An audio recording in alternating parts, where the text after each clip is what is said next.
الحمد لله رب العالمين والصلاة والسلام على سيد الأنبياء والمرسلين أما بعد فأعوذ بالله من الشيطان الرجيم بسم الله الرحمن الرحيم يا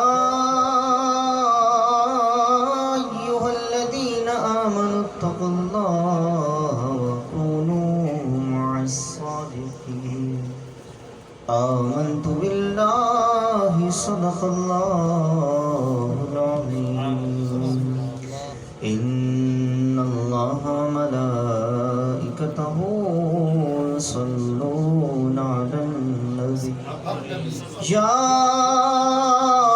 أيها الذين آمنوا صلوا عليه وسلموا تسليما الصلاة والسلام عليك يا رسول اللہ. جو درود پڑھتا ہے اللہ تعالیٰ کی اس پر رحمت نازل ہوتی ہے.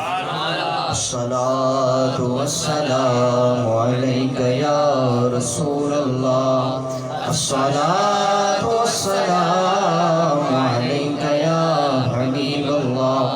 الصلاة والسلام عليك يا نبي الله وعلى آلك وأصحابك يا نور الله. محترم پیارے بھائیوں، اللہ تعالیٰ کے فضل و کرم سے، رب تعالیٰ کی عطا کردہ توفیق سے آج کی اس مبارک محفل میں ہم سب حاضر ہوئے. اللہ تعالیٰ ہم سب کی حاضری کو اپنی بارگاہ میں قبول و منظور فرمائے. اللہ تعالیٰ اس محفل پاک کی برکت سے اس گھر میں اپنی رحمت برکت نازل فرمائے. تمام مصیبتوں کو، بیماریوں کو، پریشانیوں کو دور فرمائے. ماہ رجب المرجب اپنی عظمت برکتیں نچھاور کر رہا ہے، اور یہ ماہ مبارک اپنی برکتیں نچھاور کیوں نہ کرے کہ اس ماہ مبارک کے لیے پیارے محبوب علیہ السلام نے برکت کی دعا فرمائی. پیارے محبوب علیہ السلام ماہ رجب المرجب میں یہ دعا فرمایا کرتے تھے: اللہم بارک لنا فی رجب و شعبان وبلغنا رمضان. اے اللہ ہمیں ماہ رجب اور شعبان میں برکت عطا فرما اور ہمیں رمضان نصیب فرما. اللہ تعالیٰ اس دعائے مصطفیٰ کا ہم سب کو فیضان نصیب فرما.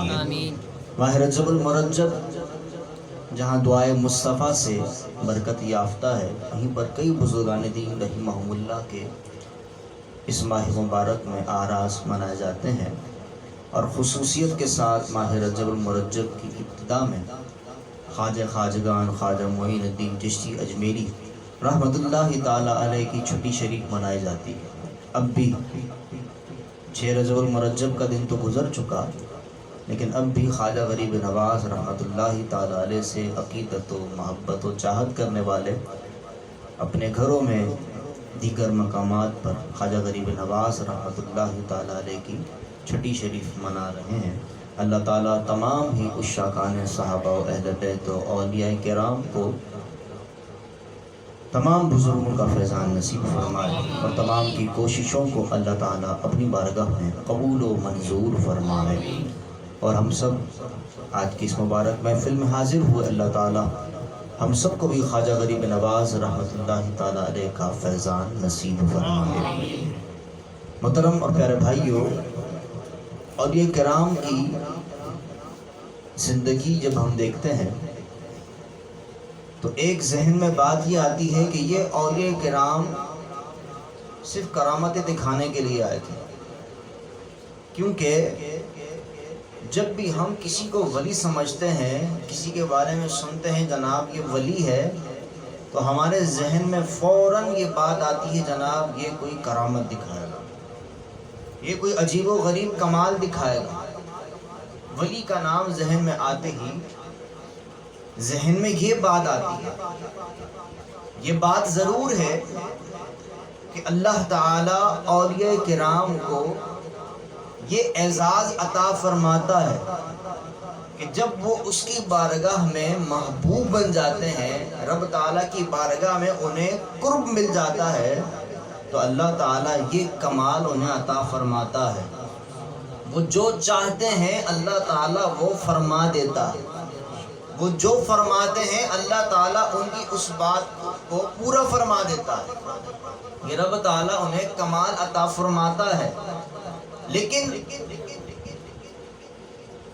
انبیاء کرام علیہ السلام کہ اولیاء کرام یہ نائب ہیں کہ انبیاء کرام علیہ السلام دنیا میں تشریف لائے، رب تعالیٰ کے حکم سے رب تعالیٰ نے انبیاء کرام علیہ السلام کو دنیا میں مبعوث فرمایا، دنیا میں بھیجا۔ کس کے لیے؟ ہم دنیا داروں کی اصلاح کے لیے، ہم لوگوں کی اصلاح کے لیے۔ اللہ تعالیٰ نے اپنے بندوں کی اصلاح کے لیے انبیاء کرام علیہ السلام کو دنیا میں بھیجا، دین کی تبلیغ کے لیے، دین کی ترویج و اشاعت کے لیے انبیاء کرام علیہ السلام کو بھیجا گیا۔ اللہ تعالیٰ چاہتا تو اللہ تعالیٰ خود ہی یہ تمام کام کر سکتا ہے، رب تعالیٰ کسی کا محتاج نہیں، جو محتاج ہو وہ بھی نہیں ہو سکتا۔ لیکن اللہ تعالیٰ نے ایک نظام قائم کرتے ہوئے اپنی قدرت کا نظارہ کرواتے ہوئے انبیاء کرام علیہ السلام کو یہ کام عطا فرمایا، انبیاء کرام علیہ السلام کے سپرد یہ ذمہ عطا فرمایا کہ وہ دنیا میں تشریف لے جا کر اللہ تعالیٰ کے بندوں کو اللہ تعالیٰ کا بنائے، رب کے بندوں کو رب کا بنائے۔ سارے نبی اسی مقصد کے لیے تشریف لائے، لیکن ہم دیکھتے ہیں کہ انبیاء کرام علیہ السلام اپنے ذمے کا کام اپنی ذمہ داری کے مطابق کرتے رہے، اپنے فریضے کو سر انجام دیتے رہے، باوجود اس کے کہ انبیاء کرام علیہ السلام کی سیرت میں یہ بات موجود ہے کہ انبیاء کرام علیہ السلام کو بہت ستایا جاتا، انبیاء کرام علیہ السلام کو برا بھلا کہا جاتا، انبیاء کرام علیہ السلام کو شہید بھی کیا گیا۔ اتنی مشکلات کے باوجود کوئی بھی نبی ایسا نہیں گزرا کہ جس نے رب تعالیٰ کے فریضے میں کوتاہی برتی ہو۔ سارے نبی اپنی ذمہ داری پوری کر کے گئے۔ جس انداز سے انبیاء کرام علیہ السلام نے رب تعالیٰ کے بندوں تک احکامات پہنچائے، جتنی تکلیفیں برداشت کی، جتنی پریشانیاں برداشت کی، جتنی مشکلیں برداشت کی، لوگوں کا توہین آمیز کلمات ادا کرنا، اتنا کچھ برداشت کیا، لیکن اس کے صلے میں اگر ہم دیکھتے ہیں تو بہت کم تعداد میں ان کی امت کے لوگوں نے ایمان قبول کیا۔ ان کی محنت کے مطابق لوگ اسلام نہ لائے، لیکن انبیاء کرام علیہ السلام اپنی ذمہ داری کو ادا فرماتے رہے۔ انہیں اس بات سے کوئی غرض نہ تھی کہ ہمیں لوگ کیا کہہ رہے ہیں، ہمارے ساتھ لوگ کیسا برتاؤ کر رہے ہیں، وہ رب تعالیٰ کے فریضے کو ادا کر رہے تھے۔ اور پھر انبیاء کرام علیہ السلام کی ذات گرامی کے بعد اللہ تعالیٰ نے اس سلسلے کو پیارے محبوب علیہ السلام پر ختم بھی فرمایا۔ پیارے محبوب علیہ السلام خاتم النبیین بن کر دنیا میں تشریف لائے، اور پیارے محبوب علیہ السلام کا تو یہ عالم تھا کہ پیارے محبوب علیہ السلام فرماتے ہیں کہ دین کی راہ میں جتنا مجھے ستایا گیا اتنا کسی کو نہیں ستایا گیا۔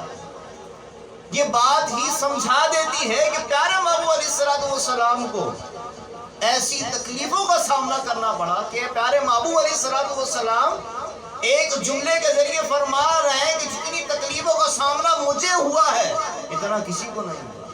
پیارے محبوب علیہ السلام کی ذات گرامی کو جادوگر کہا جاتا ہے، پیارے محبوب علیہ السلام کو معاذ اللہ پاگل اور مجنون کہا جاتا ہے، پیارے محبوب علیہ السلام کو معاذ اللہ شہید کرنے کی کوششیں کی جاتی، لیکن پیارے محبوب علیہ السلام انبیاء کرام علیہ السلام کی تکلیفوں کو بیان کرتے ہوئے اپنی تکلیف کا اظہار اس طرح فرما رہے ہیں کہ انبیاء کرام علیہ السلام کو بھی ستایا گیا لیکن سب سے زیادہ مجھے ستایا گیا۔ پیارے محبوب علیہ السلام کو جبریل امین فرمایا بھی کرتے۔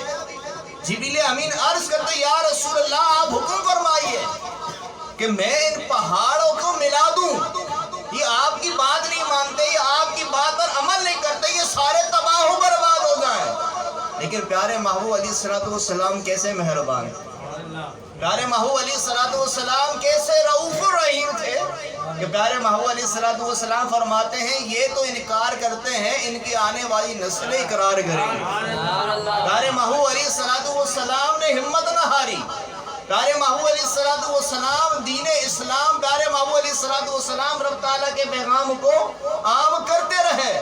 اور پھر صحابہ کرام رضی اللہ تعالیٰ عنہم کی بھی کیا شان ہے، صحابہ کرام رضی اللہ تعالیٰ عنہم لاکھوں میں تھے، کم و بیش صحابہ کرام کی تعداد بھی 1,24,000 بیان کی جاتی ہے، لیکن پیارے محبوب علیہ السلام نے جب اپنی زندگی کا آخری خطبہ ارشاد فرمایا تو سارے صحابہ کرام نکل گئے دین کی تبلیغ کے لیے، دین کی اشاعت کے لیے۔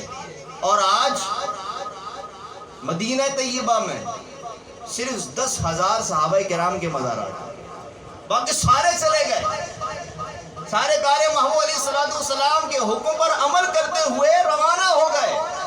صحابہ کرام رضی اللہ تعالیٰ عنہ کی ذات کے بعد یہی بندہ تھا کہ کوئی غوث اعظم تشریف لاتے، کوئی دادا صاحب تشریف لاتے، کوئی خواجہ صاحب تشریف لاتے، کوئی عبداللہ شاہ قادری تشریف لاتے۔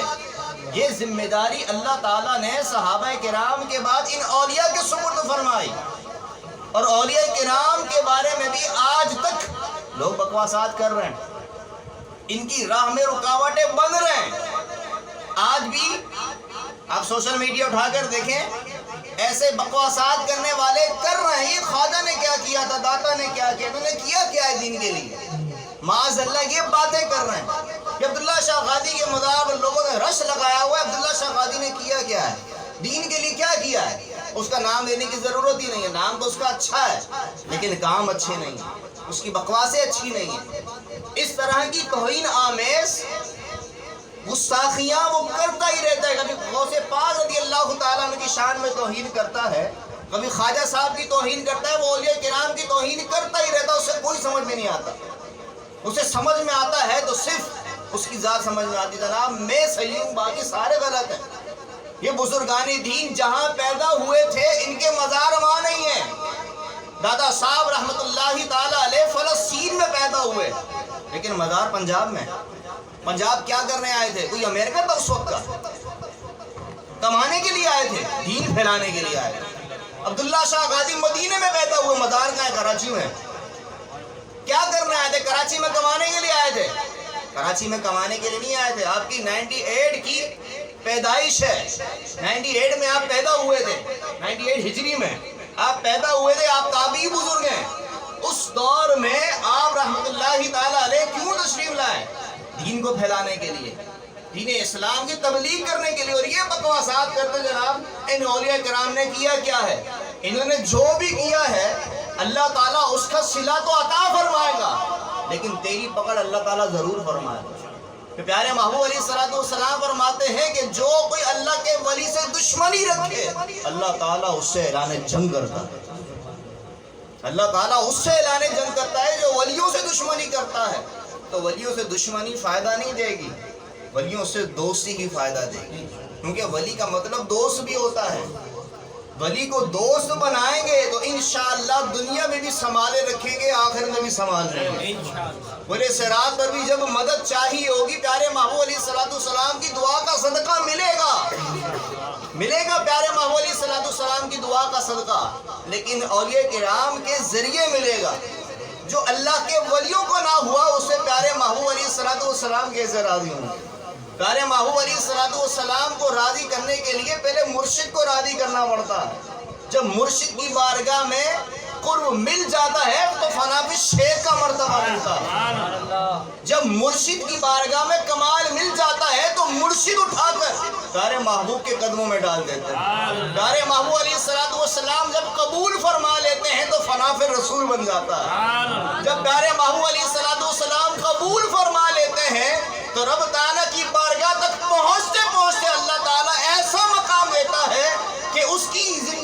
ختم ہو جاتی ہے، اس کی حقیقت ختم ہو جاتی ہے، اللہ تعالیٰ اسے فنا فی اللہ بنا دیتا ہے۔ تو یہ ترتیب وار اللہ تعالیٰ مراتب عطا فرماتا ہے۔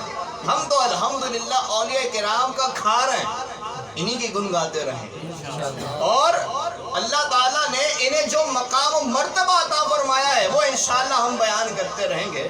ایک شاعر نے بڑی ہی محبت کے ساتھ ان اولیاء کرام کے مجموعے کو بیان کرتے ہوئے کہا، میرے نبی کے غلاموں کا رتبہ بڑا ہے، شان بڑی، چاہے غوث اعظم ہو یا ہو داتا حجویری، یاد نہیں تمہیں وہ منظر۔ یہ بتا رہے ہیں، یہ شاعر بتا رہے ہیں، کہتے ہیں نا کیا کیا ہے، یہ شاعر بتا رہے ہیں کہ کیا ہوا، کیا کیا انہوں نے۔ یاد نہیں تمہیں وہ منظر، خواجہ نے جب خود جل کر 90 لاکھ کو پڑھوایا، لا الہ الا اللہ حسبی ربی جل اللہ، ما فی قلبی غیر اللہ، نور محمد صلی اللہ، لا الہ الا اللہ۔ تو خواجہ غریب نواز رحمت اللہ تعالی علیہ نے ہند تشریف لا کر 90 لاکھوں کو مسلمان کر دیا۔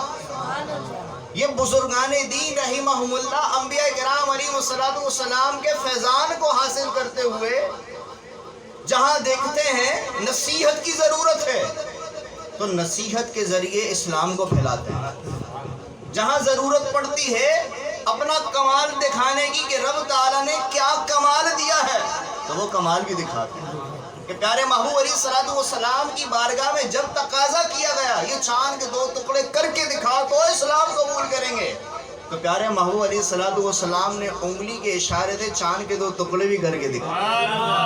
پیارے محبوب علیہ السلام نے اپنے ہاتھوں میں کنکریوں کو کلمہ پڑھوا کر بھی دکھایا۔ لیکن دوسری جانب مولا مشکل کشا کو کوئی کرامت نہیں دکھائی دی، مولا مشکل کشا کو فرمایا تھا اسلام قبول کرو، مولا مشکل کشا نے اسلام قبول کر لیا۔ صدیق اکبر نے کوئی معجزہ دکھانے کی تلقین نہیں کی تھی، یا رسول اللہ کوئی معجزہ دکھائیے، کمال دکھائیے پھر اسلام قبول کروں گا، لیکن صدیق اکبر رضی اللہ تعالیٰ عنہ نے پیارے محبوب علیہ السلام کی بات پر عمل کرتے ہوئے، یقین کرتے ہوئے، پیارے محبوب علیہ السلام کی ہر بات کو سچا مانتے ہوئے ایسا اسلام قبول کیا کہ سب سے پہلے اسلام قبول کرنے والوں میں شامل ہو۔ صدیق اکبر رضی اللہ تعالیٰ عنہ سب سے پہلے اسلام قبول کرنے والے ہیں، تو انبیاء کرام علیہ السلام کی ذات کی طرح اولیاء کرام بھی نصیحت بھی کرتے تھے، کرامت بھی دکھاتے تھے۔ آپ نے بہت ساری خواجہ غریب نواز رحمت اللہ تعالیٰ علیہ کی کرامتیں سنی ہوں گی۔ انا ساگر کے پاس تالاب کا واقعہ بھی سنا ہوگا۔ انا ساگر کے پاس ایک اور واقعہ ہوا۔ انا ساگر تالاب کے پاس خواجہ غریب نواز رحمت اللہ تعالیٰ علیہ نے ایک درخت کے سائے میں اپنا پڑاؤ کیا تھا، آپ کے رفقا بھی آپ کے ساتھ تھے۔ تو ایک شخص آیا جس کے پاس راجہ کی بہت ساری گائیں تھیں، وہ ان کو چرا رہا تھا۔ خواجہ صاحب رحمت اللہ تعالیٰ علیہ فرمانے لگے کہ ایک گائے میں سے مجھے دودھ نکال کر دو۔ وہ کہنے لگا درویش صاحب یہ اگرچہ راجہ کی گائے ہیں لیکن ان تمام گایوں کے دودھ خشک ہو چکے ہیں، ان میں دودھ نہیں ہے۔ آپ نے پھر بھی ایک بچہ کی طرف اشارہ کرتے فرمایا اس میں سے دودھ نکال کر دو۔ وہ عرض خدمت کرتا ہے عالی جان میں نے آپ سے گزارش کی ہے کہ ان کے دودھ خشک ہو چکے ہیں، ان میں سے ایک بھی گائے کے اندر دودھ نہیں ہے، آپ کو دودھ نہیں مل سکتا۔ وہ یہ کہنے کے بعد خواجہ صاحب رحمت اللہ تعالیٰ علیہ کے دوبارہ حکم ملنے پر آپ فرماتے ہیں تم اس گائے کے پاس جاؤ اور دودھ نکال کر دو، دودھ آئے گا۔ چنانچہ جیسے ہی خواجہ غریب نواز رحمت اللہ تعالیٰ علیہ کے حکم پر وہ اس گائے کے پاس پہنچتا ہے، کیا دیکھتا ہے کہ پہلے تو دودھ خشک تھے، اب تھن دودھ سے بھر گئے، اب دودھ سے بھر گئے۔ جب اس نے دیکھا کہ تھن دودھ سے بھر چکے ہیں تو اس نے دودھ نکال کر دیا. تھا ہندو کافر تھا, دودھ نکال کر دیا. خواجہ صاحب رحمت اللہ تعالی علیہ نے دودھ نوش فرمایا, ان کے رفقا نے دودھ نوش فرمایا. جب اس نے یہ کرامت دیکھی, خواجہ صاحب کے ہاتھ پر کلمہ پڑھ کر مسلمان ہو گیا. تو خواجہ صاحب رحمت اللہ تعالی علیہ نے وعظ و نصیحت کے ذریعے بھی اور اپنی کرامات کے ذریعے بھی دین اسلام کو پھیلایا. یہ دین اسلام کو پھیلانے کا سلسلہ اولیاء کرام کے ذریعے چلتا رہے گا, اور بھونکنے والے اولیاء کرام کے خلاف بولتے رہیں گے, لیکن ہم نے ان کی باتوں پر توجہ نہیں دینی, بلکہ ان اولیاء کرام کے فیضان کو حاصل کرنے کی کوشش کرتے رہیں گے. ان اولیاء کرام کا فیضان ایسے ملے گا کہ ان کے نام کی محافل بھی سجاتے رہیں اور ان کی سیرت طیبہ پر عمل بھی کرتے رہیں. ابھی میرے سے پہلے بہت طویل گفتگو ہو گئی, آپ کو سمجھا بھی دیا کہ اولیاء کرام کی سیرت کیا ہے. نمازی بننا ہے, نمازی بننا ہے. نمازی بنیں گے تو انشاءاللہ اولیاء کرام کا جو حقیقی فیضان ہے وہ انشاءاللہ ہمیں نصیب ہو جائے گا. اللہ تعالی ہم سب کو عمل کرنے کی توفیق عطا فرمائے. انبیاء کرام علیہ السلام کی سیرت طیبہ کو جس طرح اولیاء کرام نے اپنی زندگی میں اپنایا, اللہ تعالیٰ ان اولیاء کرام کے نقش قدم پر ہم سب کو بھی چلنے کی توفیق عطا فرمائے. وما علینا الا البلاغ.